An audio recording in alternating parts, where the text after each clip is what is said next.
Selamat siang pemirsa, Presisi Siang kembali hadir edisi Senin 30 September 2024. Selama 1 jam ke depan kami telah menyiapkan sejumlah informasi terkini. Bersama saya Bribda Tamara, kita lihat dulu 3 berita utama siang ini.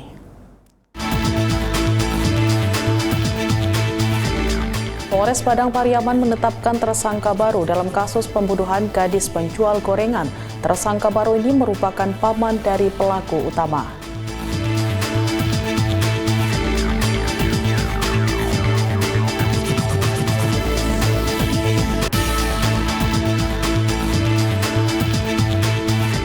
Korbrimob Polri menggelar apel gelar pasukan dalam rangka pengamanan Pilkada dan Harkam Tipmas di lapangan Nagara Janotama Satuan Latihan Brimob Korbrimob Polri Cikias, Bogor.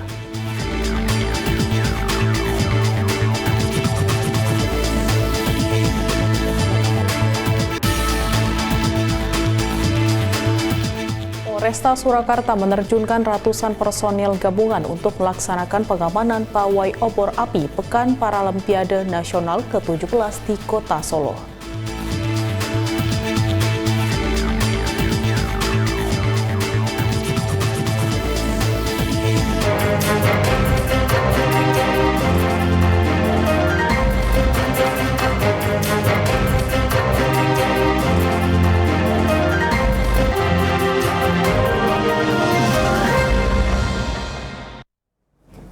Kita ke berita pertama, acara diskusi silaturahmi kebangsaan diaspora bersama tokoh dan aktivis nasional yang digelar oleh Forum Tanah Air di Kemang, Jakarta Selatan pada Sabtu lalu dibubarkan secara paksa oleh sejumlah orang tak dikenal.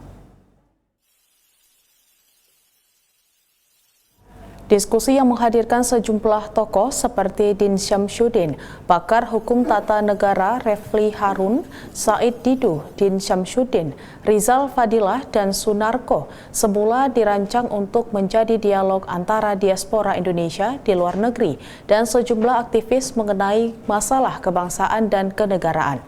Namun acara diskusi tersebut berujung ricuh setelah sekelompok orang melakukan pembubaran paksa dengan merusak panggung, menyobek backdrop, dan mengancam para peserta yang hadir. Pasca kejadian, pihak kepolisian telah mengamankan sejumlah pelaku.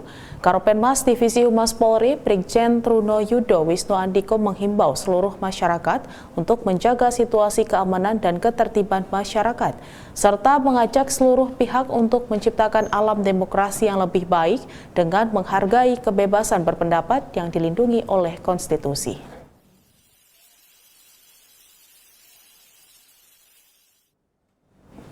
Aparat kepolisian bergerak cepat menangani kasus pembubaran diskusi Forum Tanah Air di Kemang, Jakarta Selatan pada Sabtu lalu. Polda Metro Jaya berhasil menangkap 5 pelaku dan menetapkan 2 tersangka.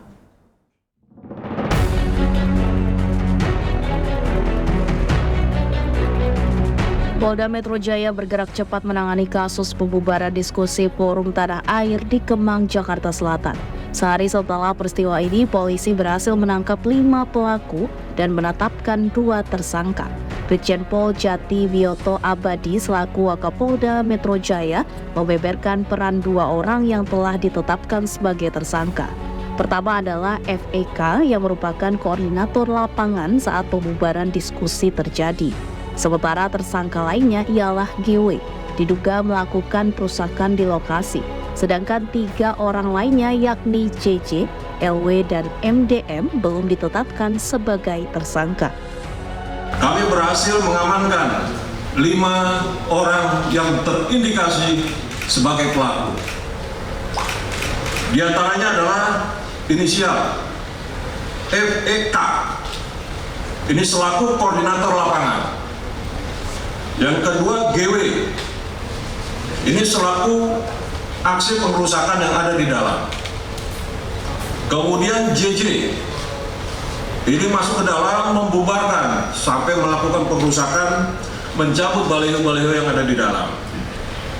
Kemudian yang keempat LW, ini juga melakukan pengerusakan dan membubarkan acara yang ada di dalam. Yang terakhir MDM, ini hampir sama, yaitu membubarkan dan melakukan pengerusakan yang ada di dalam gedung. Brigjen Jati menegaskan Polda Metro Jaya terus melakukan pendalaman terhadap 3 orang lainnya, sebab mereka memiliki peran yang hampir mirip. Selain itu, Polda Metro Jaya juga akan mendalami motif dan penggerak kelompok massa ini, termasuk mengusut standar operasional prosedur yang dilakukan polisi dalam acara diskusi tersebut. Sudah saya sampaikan bahwa saat ini kita terus akan lakukan investigasi, penyelidikan, motif, latar belakang. Kenapa kok di kelompok ini datang ke sana? Kenapa kok ini dibubarkan? Siapa penggeraknya? Dan tentu akan kita minta pertanggungjawaban atas pelanggaran yang tentu mereka bisa terlibat dalam aksi yang terjadi kemarin. Atas tindakannya dalam kasus ini, kedua tersangka terancam hukuman 7 tahun penjara.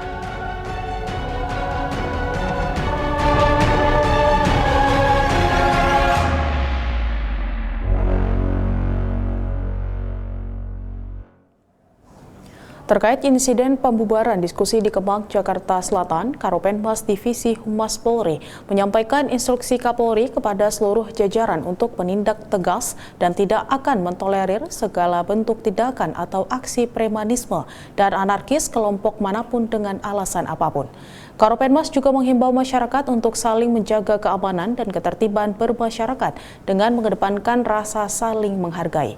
Berikut kutipan pernyataan Karopenmas Divisi Humas Polri Brigjen Pol Trunoyudo Wisnuandiko. Sekira hari Sabtu pada 28 September 2024 yang lalu, di tepatnya daerah Kemang telah terjadi pengerusakan terhadap beberapa fasilitas kegiatan dan juga melakukan penganiayaan terhadap salah satu security di salah satu hotel. Saat ini tentunya Polda Metro Jaya sudah menyampaikan telah diamankan 5 orang pelaku, di mana dengan 2 inisial FEK dan GW diantaranya terindikasi melakukan atau diduga sudah bisa dilakukan sebagai penetapan tersangka atau tindak pidana, baik itu pengerusakan maupun juga penganiayaannya terhadap security hotel di salah satu hotel yang ada di Kemang. Dalam konteks ini, Polri telah melakukan langkah-langkah secara komprehensif dan cepat untuk melakukan menangkap dan juga menetapkan tersangka. Maka dari itu, kami dari pihak Kepolisian Negara Republik Indonesia juga mengecam keras terkait dengan kegiatan tersebut yang dilakukan secara brutal kemarin di Kemang. Dalam hal ini, Bapak Kapolri Jenderal Listio Sigit Prabowo juga telah menginstruksikan jauh sebelumnya dan terus sampai dengan ke depan menginstruksikan kepada seluruh jajaran untuk menindak tegas dan tidak akan mentolerir segala bentuk tindakan atau aksi premanisme dan anarkis yang dilakukan oleh kelompok masyarakat manapun dan dengan alasan apapun. Maka dari itu, kemarin Polda Metro Jaya dengan cepat telah menindak tegas para pelaku kekerasan dengan ditetapkannya 2 tersangka. Kami juga turut mengimbau, mengajak kepada seluruh komponen dan elemen masyarakat agar saling menjaga keamanan dan ketertiban bermasyarakat dengan mengedepankan rasa saling menghargai dan menghormati perbedaan dalam berpendapat. Dalam kesempatan yang sama, Karopenmas Divisi Humas Polri Brigjen Pol Trunoyudo Wisnuandiko menyampaikan gangguan Kamtibmas periode tanggal 28 hingga 29 September 2024. Berikut kutipan selengkapnya. Saya selaku Karopenmas Divisi Humas Polri akan menyampaikan informasi gangguan Kamtibmas tanggal 29 September 2024. Pada tren gangguan Kamtibmas secara umum mengalami penurunan jumlah kasus dibandingkan dengan pada hari Minggu 29 September 2024. Adapun rinciannya sebagai berikut: aspek kejahatan sebanyak 1043 kasus, pada pelanggaran sebanyak 90 kasus, bencana alam itu sebanyak 8 kasus, kemudian gangguan Kamtibmas sebanyak 51 kasus. Pada kejahatan ini kita perlu lihat pada Minggu 29 September 2024, yakni kejahatan konvensional sebanyak 964 kasus kejahatan transnasional dan 76 kasus kejahatan terhadap kekayaan negara, 3 kasus. Beralih ke informasi lainnya, Polres Padang Pariaman menetapkan tersangka baru dalam kasus pembunuhan gadis penjual gorengan, Nia Kurniasari. Tersangka baru berinisial MJ ini merupakan paman dari pelaku utama pembunuhan, yakni Indra Setiawan.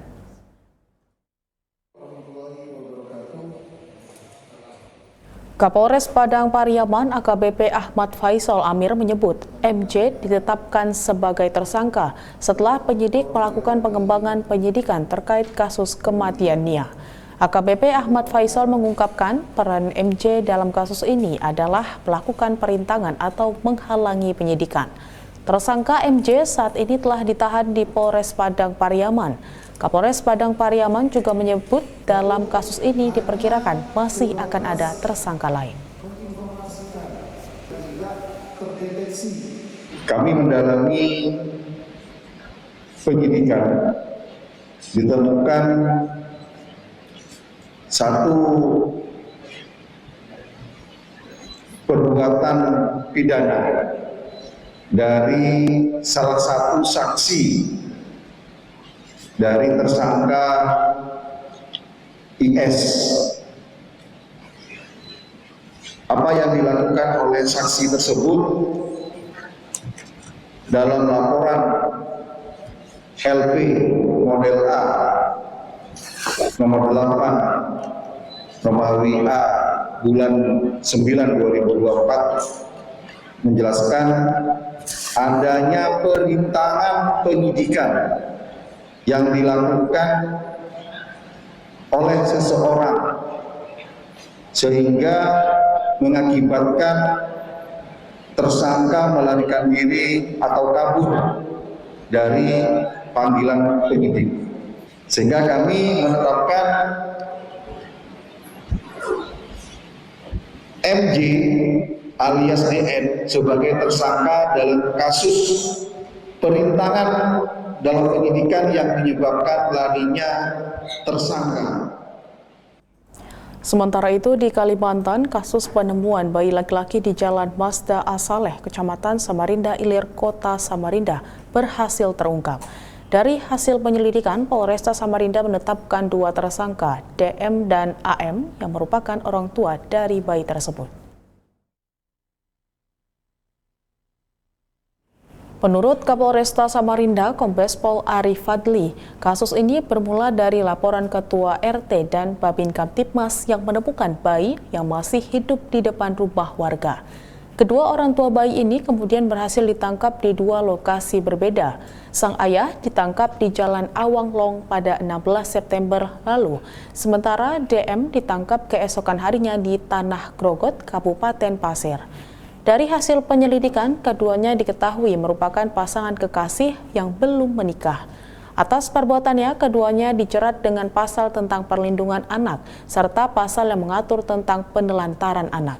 Sementara itu, pihak kepolisian saat ini masih berfokus pada proses penyelidikan, serta kondisi tumbuh kembang bayi yang kini dalam perawatan UPTD PPA.